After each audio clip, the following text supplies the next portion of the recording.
Alam mo anak, pinagdasal ko kayo kanina. Oo. Nakipag-barter ako kay Lord. Sabi ko sa kanya, Uy Lord, sige na, hindi ko pagpipilitan na makita ko pa yung mga kambal ko. Pero sana, nasa maayos silang kalagayan. Pero Lord, basta si Emma ha, pagbigyan mo na yung hinihiling niya. Sabi ko sa kanyang ganun. Ibalik mo na sa kanya si Kyla. Yun.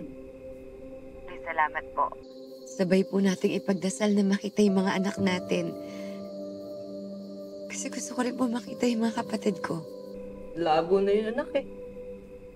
Kasi sabi ni Ma'am Alice, wala na daw siyang balita tungkol sa mga umampon sa mga kapatid mo. Wala na pag-asa yun.